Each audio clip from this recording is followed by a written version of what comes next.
Hi guys, welcome back to my another blog. তো আজকে একটা স্পেশাল দিন। তো আজকে কি সেটা আমি তোমাদের পরে বলে দেবো। তো আজকে আমি একটা কুকিং ভিডিও তোমাদের সাথে শেয়ার করতে চলেছি ফার্স্ট টাইমের জন্য। তো দেখতে থাকো আজকে কি রেসিপি করছি। আজকে একটা বলেই দিচ্ছি তোমাদের, আজকে আমি একটা চিকেনের রেসিপি শেয়ার করতে চলেছি তোমাদের সাথে, নিজের স্টাইলে নিজের মতন করে। ঠিক আছে, তো চলো বানাই আর তোমরা দেখতে থাকো ভিডিওটা। তো ফার্স্টে আমরা এখানে আদা, রসুন আর লঙ্কা আছে আর টমেটো আছে, তো এগুলোর একটা পেস্ট বানিয়ে নেব। তো গাইস, এখানে আমি আদা, পেঁয়াজ আর টমেটোর পেস্টটা বানিয়ে নিয়েছি। আর এখানে চিকেনটা ম্যারিনেট করে রেখে দিয়েছি হলুদ, লঙ্কা আরও নুন ইত্যাদি দিয়ে। ওকে, এবার আমি কড়া বসিয়ে দিয়েছি, গরম হয়ে গেছে কড়া। এবার এর মধ্যে আমি দিয়ে দেবো সামান্য পরিমাণে সাদা তেল, যতটা লাগে। এখানে একটা আন্দাজ মতনই দিয়ে দিচ্ছি আমার।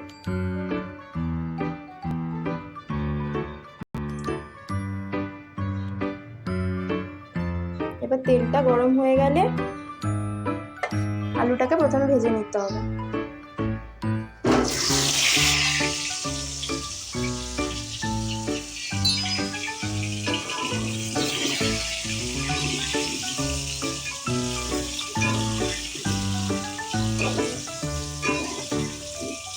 ততক্ষণ আমরা চলো আলুটা ভেজে নিই, তারপর দেখা হচ্ছে। এখানে আমরা আলুটা ভেজে নিয়েছি, এবার আলুটাকে নামিয়ে নেবো। এখানে আলুটা নামিয়ে নিয়েছি, এবার আসছি মেন প্রসেসে। এবার হচ্ছে কড়াটা খুব ভালো করে গরম করতে হবে, তেল দিয়ে দেওয়া আছে। এর মধ্যে আমি এবার দেব শুকনো লঙ্কা। আপনারা মানে যেরকম স্পাইসি খেতে পছন্দ করেন সেই অনুযায়ী, ঠিক আছে, গোটা দিয়ে দেবো। তেলটা দেখতে হবে ভালো করে গরম হয়েছে কিনা। ওকে, দেন একটুখানি আপনারা চাইলে তেজপাতা দিতে পারেন, আমি দিচ্ছি।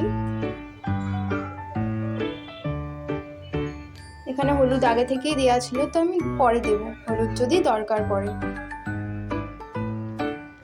লঙ্কাগুলো ভালো করে গরম হয়ে গেছে, দেখতে পাচ্ছ। এবার এটার মধ্যে আমি একটু দিয়ে দেবো হালকা একটু কম করে চিনি, যাতে কালারটা চলে আসে। আর হ্যাঁ, গ্যাসটা অবশ্যই কম রাখতে হবে, নয়তো পুড়ে যাবে চিনিটা। দিলাম। এর মধ্যে আমি ভালো করে দিয়ে দিচ্ছি এবার পেঁয়াজ। এখানে কেটে রেখেছিলাম পেঁয়াজ, এগুলো দিয়ে দেবো। দেন ভালো করে এটাকে গোল্ডেন ব্রাউন করে আমাদের ভেজে নিতে হবে।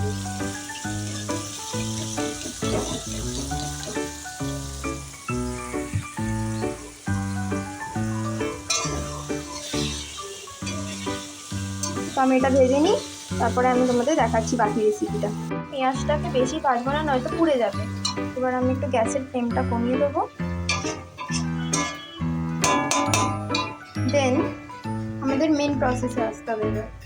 এবার আমরা এখানে যেটা আদা, টমেটো, লঙ্কার পেস্ট বানিয়েছিলাম রসুনের, তো এটা আমরা দিয়ে দেবো এটার মধ্যে।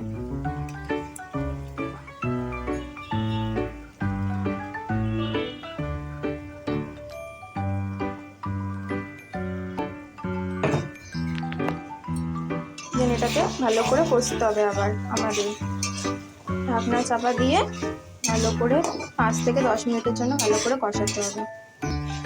আমাদের তেল আর পেঁয়াজের তেল দুটোই অনেকটা বেরিয়ে এসছে, আর মশলার পরিমাণ অনেক কমে এসছে।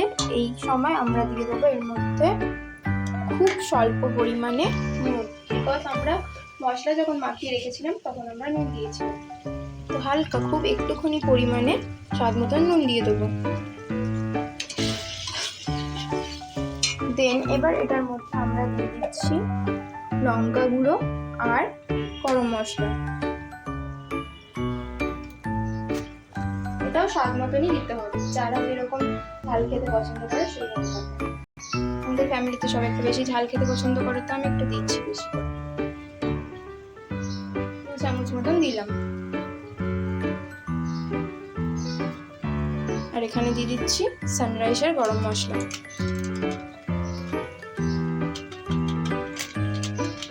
এটাও একটু কম পরিমাণেই দেবো আমি। সবগুলো একসাথে ভালো করে মিক্স করে নিতে হবে। এবার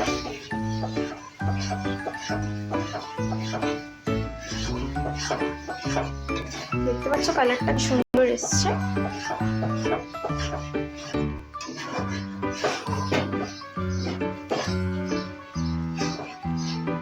এবার আমরা দিয়ে দেবো ম্যারিনেশন করা চিকেনটা।